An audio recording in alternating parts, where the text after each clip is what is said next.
Okay. I was just testing something. Um, we're gonna do some synthetic division.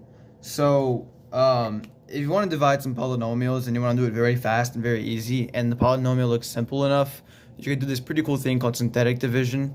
Um, Now I'm not trying to prove it. You could watch videos that prove it, but I just want to show you how it works. Because it's very systemic, so I have to break down the steps. Um, just don't try to understand it, just feel it. That's what I'm going to try to say right now. But let's say that we want to divide this polynomial. We want to divide 2x squared plus 5x plus, let's say, 3.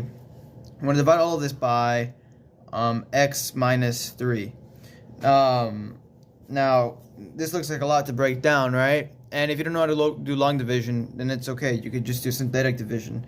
So we start by drawing these this shape right here, set of lines, and it's kind of like the long division, but like inverted, right? So like on the outside, we have like this number right here, right? But make sure you put the negative version of this. You see how this says -3? You want to put a +3 over here, and then you want to list all of the numbers, all of the coefficients without their variables. So we're gonna have 2, we're gonna have 5, and we're going to have 3 here. Now this right here is just accounting for the numericals, right, the numbers.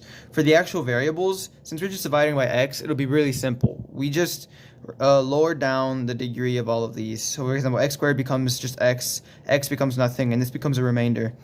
So how the process works is actually really simple. So with our first number, we're just gonna drag this down to our answer section, because it's kind of already figured itself out, and you could try to learn about how that works, but we're not going to do that right now. And then you multiply this by that, right? And then you get 6. You drag that over here. You add these two. You add them on as you go, right? So this becomes 11. Same process. 3 times 11 is 33. Then you add these two, and you get 36. And then from there, it's very simple. All you do is lower the degrees, right? So this variable right here, remember how it was 2x squared? This becomes just 2x. And this right here becomes just a regular number, right? And then if it doesn't specify, right, if this is negative, then you make a negative. But since it's positive, we're adding this.